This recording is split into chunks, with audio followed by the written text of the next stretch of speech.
Mabuhay, Kamusika, welcome. How are you? This is Bob from Love Beyond the Sea. Why I don't complain about my Filipina wife. I want to talk about complaining today. Any fool can criticize, condemn, and complain, and most do. That is a quote from Dale Carnegie. Is complaining foolish?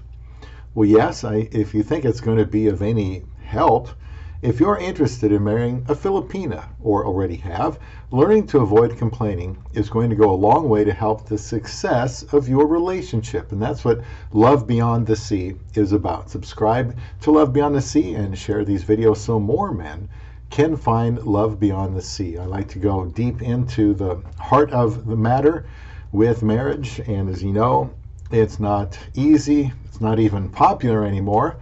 But I think it is still the best thing around. Now, complaining, that is expressing dissatisfaction and finding faults, and not a good strategy. With the Filipina, you are wanting to show you are the type of man that she should marry. The Filipinas are still in much demand. Mentioning them in the right way is different than complaining. If you have something you need to get off your chest, it depends how you go about it. And to that end, how to communicate with your Filipina wife is a live stream. I will try to remember to link for you at the top of the description box. While complaining actually is a way of communicating, it isn't a good one. The Bible, for example, is against complaining. It says quite a bit, actually.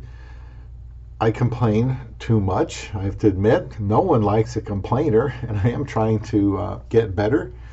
A lot of these videos are from the times I realize that I am falling short and I need to make some changes to for the good of my marriage, and so I try to talk about them here like complaining. When a man is with a woman, especially one from another culture and country so far away, there is potential for complaining because they're likely to have so many differences. I think it is helpful to remember that differences in each other should make for a better, more well-rounded relationship. There is a saying about compatibility that if the two of you are the same, then one of you isn't needed. Commonality is good, especially in areas that really matter. But I don't think you want everything in common either.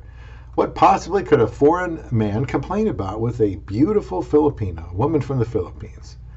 Well, just a few things. Maybe her energy, you might resent it, that you feel like you can't keep up with her in something, that she is always on the go. You might wonder how she feels about this difference.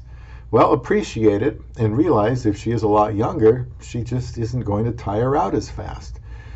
You want her to put her energy to good use. She may be able to stay up a lot longer than you can too. That can cause problems. I wish my wife and I operated on the same internal clock, but we don't. She is a night owl. I am an early bird. I have had to learn how to deal with this. This helps me not be so grouchy at the end of the day when she still has something left in the tank.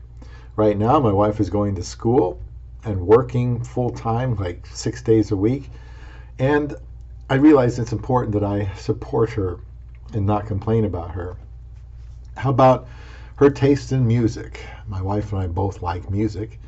Yes, this could be an issue with some older couples if her foreigner husband is older and he digs music from the 50s and 60s, and I like some of those songs, for example, but his Filipino wife probably has never even heard those songs before. She might be into something completely modern, which he might not like. Fortunately for us, we both like songs from the 70s, some modern artists, and we both like music from the Philippines. I like that even if I don't know what they're saying. I think she would like older songs too. Our taste in music is fairly similar. Now, how about her time on social media? I have a video about social media I'm going to link for you also. She is probably used to spending a lot of time using your phone for social media, and I don't see that going away. If you're a typical guy, you probably don't see the point in all of that. Complaining about that isn't going to change anything. She will feel the need to stay in touch with family and friends, especially early on after immigrating so far from home. I actually enjoy seeing my wife communicate with other Filipino friends of hers when I'm around and she does a webcam with her family. I like to join in the best I can. Now, how about her speaking Filipino a lot? If she's talking to, excuse me, family and friends, she's probably going to be using their language, and it's possible at first you could find this kind of irritating to hear a foreign language a lot. But then again, you married a foreigner, so that's just part of the deal. How about the food she eats? Well, you shouldn't expect her to stop eating white rice, although some do in time. Even if you've told her, like I have, it's unhealthy compared to other kinds of rice, like brown rice, red rice, there's black rice. Maybe you won't like the smell of some things that she cooks. It would be helpful to try to embrace the Filipino foods she may like to cook. How about the big one here, sending money back home? I suppose this is the thing that many foreigners married to a Filipina complain about the most. I'm not saying that's not an issue. And I have some videos that talk about this as well. I believe the man should allow his wife to help them as much as possible, as much as is reasonable, all things considered, and that's going to be different with each couple, you know. And if she has a job, well, that's great. Then allow her to help buy her own money there. No problem with that.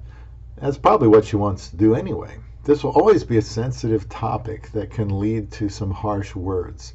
If you have been to the Philippines, then you know exactly why she is sending money back home.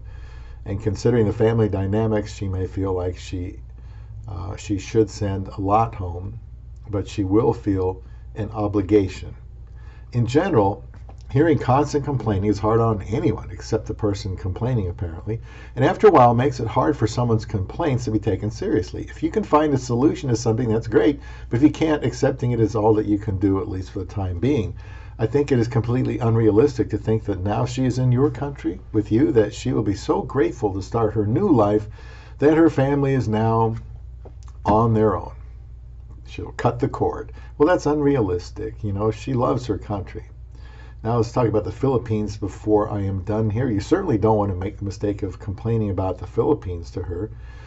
I have been there 4 times, so I have a good idea of how it is different than here in America. That doesn't make America better, especially to her. She will miss the Philippines a lot, you know, for an undetermined amount of time, and will not take well to her husband if he complains that she isn't getting with it fast enough. And I will also link a video about dealing with her homesickness. You don't want to complain about that either. It would be easy, you know, to complain about the heat in the Philippines, you know, the slow pace, like if you're there a lot, the traffic, the means of transportation, the slower processes, long lines, anything else that you're not used to. But remember, she is used to all of that and likely doesn't complain about it, and will be turned off if the man in her life does. Try to be understanding, be supportive. Don't avoid talking about something when it is important. And just be careful with your words. Look for solutions instead of complaints. It will help in the long run with your love beyond the sea.